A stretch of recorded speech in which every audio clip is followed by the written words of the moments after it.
Direkturmu siapa? Belum datang ini masih belum berangkat. Bentar lagi. Terus Lak banjir kok lan, ini durung mari. Hah? Tak ngomong kok tak delok proyekmu ya. Sore-sore ya. Teleponan wonge kandhane duwe telepon enggak kowe? Dik, saya diancam lagi. Saya tahu kalau kamu kuat, kamu tidak takut mati. Tapi kalau anakmu saya bunuh gitu, maka kamu akan tahu rasanya gitu.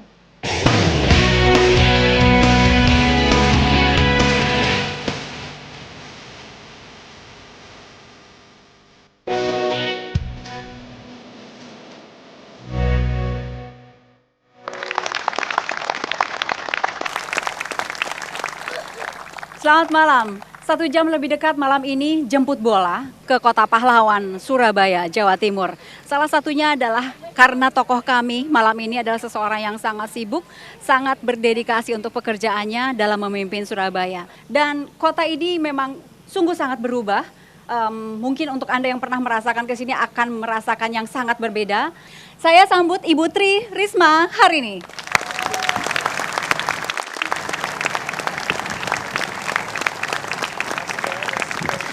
Selamat malam Ibu.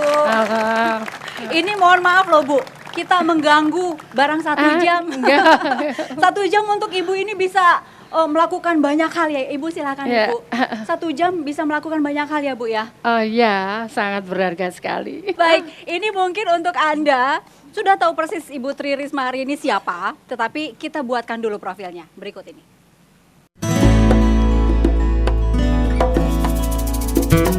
Tri Risma Harini, akrab disapa Risma, perempuan kelahiran 20 Oktober 1961 di Kediri, Jawa Timur ini menjabat sebagai wali kota Surabaya periode 2010 hingga tahun 2015 diusung PDIP. Risma merupakan perempuan pertama yang memimpin kota pahlawan. Alumni Teknik Arsitektur ITS ini menjadi pegawai negeri sipil sejak tahun 1997. Sebelum didapuk memimpin kota Surabaya, Risma telah mulai menata Surabaya saat menjabat Kepala Dinas Kebersihan dan Pertamanan di tahun 2005 dan Kepala Badan Perencanaan Kota Surabaya di tahun 2008. Dipimpin Risma, kota Surabaya meraih 3 kali Piala Adipura, yaitu tahun 2011, 2012, dan 2013 untuk kategori kota metropolitan. Selain itu, ia juga membawa Surabaya menjadi kota yang terbaik partisipasinya se-Asia Pasifik pada tahun 2012 versi CityNet. Atas keberhasilan pemerintah kota dan partisipasi rakyat dalam mengelola lingkungan. Di tahun 2013, Surabaya memenangi penghargaan internasional sebagai kota yang sukses memanfaatkan teknologi informasi untuk pelayanan publik. Dengan segudang prestasi ini, kemudian membuat Risma masuk dalam nominasi pemimpin kota terbaik di dunia tahun 2014 yang digelar oleh The City Mayors Foundation. Risma menjadi kandidat pemimpin kota terbaik dunia asal Indonesia, bersama 2 orang lainnya, yaitu Wali Kota Bandung, Ridwan Kamil, dan Gubernur DKI Jakarta, Joko Widodo. Di awal kepemimpinannya di Surabaya, Risma nyaris dilengsarkan. Kebijakan Risma menaikkan pajak reklame adalah pemicunya. Dan di awal tahun 2014 ini, beredar kabar Risma ingin mengundurkan diri sebagai wali kota Surabaya. Kebijakan Risma dalam penolakan pembangunan tol dalam kota, kisruh kebun binatang Surabaya, penutupan lokalisasi Gang Doli, dan pengangkatan wakil wali kota yang tak sesuai prosedur menjadi pemicunya. Ya, pemimpin kota Surabaya yang satu ini memang tak kenal kompromi dalam membangun kota pahlawan. Ibu, apa rasanya didapuk menjadi wali kota terbaik? Biasa aja. Tapi seneng iya juga kan Bu? Enggak, malah takut. Takut kenapa? Takut nggak bisa menyangga bebannya itu. Adipura udah sampai 3 kali kalau tidak salah ya Bu ya? Ya, bagi saya penghargaan ya udah hari itu gitu. Karena tujuan utamanya kan bukan penghargaan. Tujuannya adalah saya diangkat jadi wali kota adalah bagaimana warga Surabaya hidup sejahtera. Jadi ya sudah, hari itu selesai, nerima, seneng, udah besoknya lupa gitu. Besoknya udah lupa. Karena harus kerja lagi, ngejar kekurangan-kekurangan. Katanya ibu pernah bikin apa ya, istilah apa, menlok. Menteri Urusan Lokalisasi. Oh, itu istilahnya menlok. Habis ditanyain terus, saya bingung singkatannya apa, Bu? Saya bilang, kayak ada aja teman-teman itu. Iya.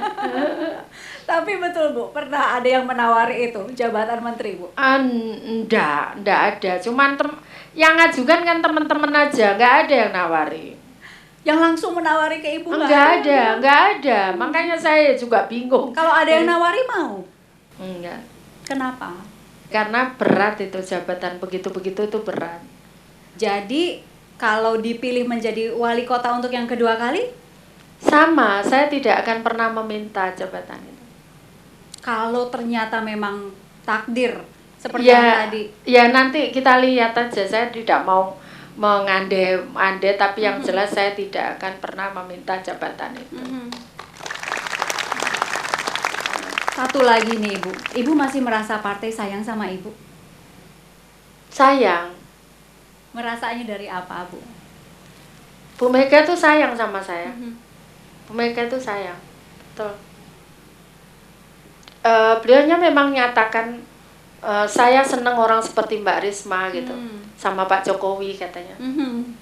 Kalau yang di Surabaya, gimana Bu? Saya nggak tahu. Saya nggak pernah nanya. Gimana nih Bu? Saya nggak pernah nanya. Ibu ini kan wanita, pemimpin kota besar di Ya. tanah air. Kalau stres Ibu kemana? Kalau stres bersihkan got. Bu, tapi kami ini memiliki salah satu tempat yang katanya ini jadi pelepasan kalau Ibu sedang stres. Berikut ini.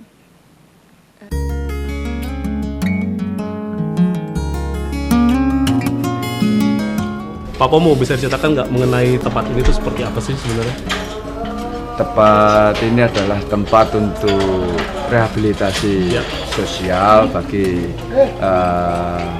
warga kota Surabaya. Tapi kita juga tidak menutup kemungkinan ini ada beberapa warga yang asal usulnya juga tidak jelas. Iya, jadi kita tampung di sini, mereka kita didik, kita ajari, mereka kita bimbing. Tujuannya ke depan mereka bisa mandiri. Penemuan mereka itu gimana prosesnya? Ada macam-macam, ada yang mereka diantar oleh warga, ya, oleh keluarganya. Terus kemudian mereka kita temukan oleh petugas-petugas Pol PP. Terus kemudian dibawa ke sini, ya kemudian kita kita asuh.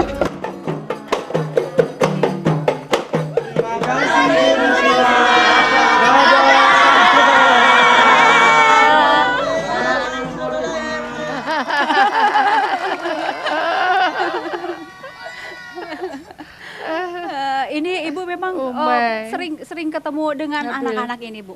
Betul, itu Ya, pas stres. biasanya kalau pas ada masalah gitu kan, supaya saya bisa bersyukur. Kalau stres saya bersihkan got, kalau capek itu bersihkan got. Tapi kalau saya ada masalah gitu, saya tertekan gitu kan, biasanya apa yang saya cari ini ya kan, maksudnya saya jadi wali kota juga nggak tambah kaya gitu kan.